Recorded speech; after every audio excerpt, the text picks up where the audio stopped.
अस्सलाम वालेकुम दोस्तों, welcome to Urdu professor.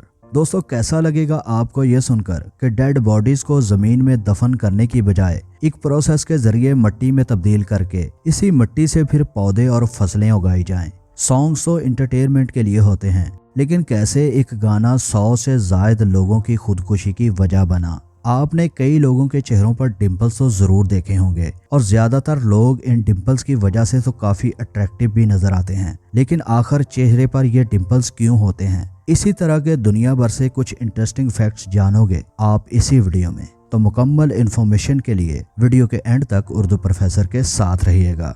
Fact number 1, one song dozen suicides. दोस्तों, मौसीकी को तो रूह की ग़िज़ा ख्याल किया जाता है, लेकिन क्या आप जानते हैं कि एक गाना ऐसा भी रिलीज हुआ था जिसे दर्जनों लोगों की सुसाइड की वजह माना जाता है? तो जी हाँ, ग्लोमी संडे नामी इस गाने को 100 से ज़ायद लोगों की मौत की वजह ख्याल किया जाता है। रेजो सीजन नामी शख्स ने इस गाने को कंपोज किया था। इसने भी बाद में खुदकुशी कर ली थी। इवन जिसने भी इस गाने में पार्टिसिपेट किया था, इन सब ने अपनी जिंदगियों का खात्मा कर लिया था। फिर बाद में इस गाने को बैन कर दिया गया था। दोस्तों, सिर्फ एक सॉन्ग को सुनकर खुदकुशी कर लेना हमारे ख्याल में एक बेवकूफ़ी है। आपका क्या ख्याल है? कमेंट सेक्शन में ज़रूर बताइएगा। Fact number 2, dimples on faces. दोस्तों, मुस्कुराते हुए चेहरों पर डिंपल्स तो काफ़ी खूबसूरत लगते हैं, मगर ये डिंपल्स बहुत ही कम लोगों के गालों पर नजर आते हैं। आखिर ये डिंपल्स खूबसूरती की अलामत हैं या फिर कोई जेनेटिकली वजह? तो साइंस और एक्सपर्ट्स के नज़दीक चेहरे का एक मसल, जिसको जाइगोमेटिक मसल कहा जाता है, इस हवाले से अहम किरदार अदा करता है।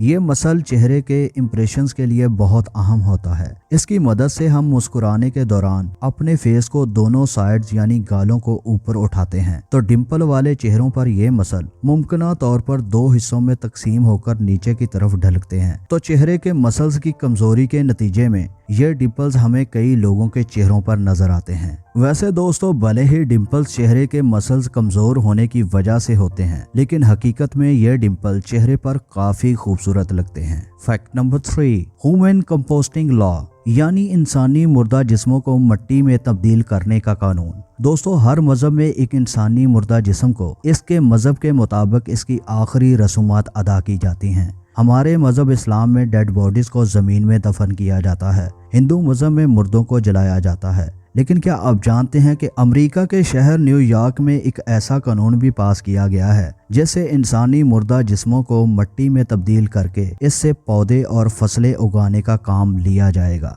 उन्होंने इस सारे प्रोसेस को ह्यूमन कंपोस्टिंग का नाम दिया है। अमेरिकी लोगों के मुताबिक ये लॉ एक माहौल दोस्त स्टेप है। इस प्रोसेस में 8 बाय 4 फुट के एक स्टील सिलेंडर में डेड बॉडी को रखकर इसमें भूसा, लकड़ी के छोटे छोटे टुकड़े और एक केमिकल डालकर इसको स्टील सिलेंडर में बंद कर दिया जाता है और इस प्रोसेस से 12 से 14 दिन के अंदर अंदर डेड बॉडी मिट्टी के अंदर तब्दील होती है। दोस्तों, वाज़ेह रहे कि मुख्तलिफ मजहबी जमातों की तरफ से इस लॉ के खिलाफ प्रोटेस्ट अभी जारी है।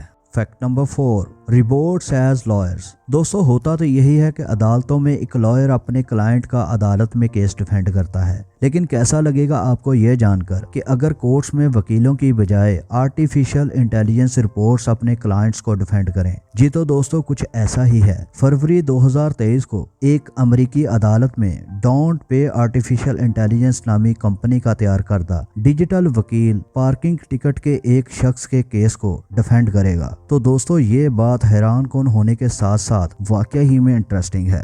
Fact number 5, black colour as crime. दोस्तों, सभी इंसान बराबर हैं, सभी अल्लाह ताला की बनाई हुई मखलूक हैं। रंग, नस्ल, बड़ा छोटा की बेस पर कोई भी किसी से बेहतरीन नहीं है। लेकिन आप ये बात जानकर हैरान होंगे कि बदसूरती काली रंगत को कभी जुर्म तस्वर किया जाता था। जी हाँ, 1970 से पहले अमेरिका के शहर शिकागो में बदसूरत बच्चों को पब्लिक प्लेसेस पर ले जाना एक क्राइम हुआ करता था। इसकी हकीकत कुछ यूं थी कि शिकागो में 1881 के एक कानून के जरिए सड़क पर भीख मांगने के खात्मे की कोशिश में बदसूरत लोगों का आवाम में होना गैर कानूनी बना दिया गया। किसी बीमार, पैरालाइज्ड, बदसूरत अफराद को पब्लिक प्लेस में ले जाने पर पाबंदी होती थी। बाद में इस कानून को 1970 में ख़त्म कर दिया गया था। दोस्तों, हमारे चैनल को ज़रूर सब्सक्राइब करें और वीडियो के बारे में कमेंट सेक्शन में उर्दू प्रोफेसर को अपनी राय से ज़रूर आगाह करें। अपना और अपने प्यारों का बहुत सा ख्याल रखिए। मिलते हैं अगली वीडियो में।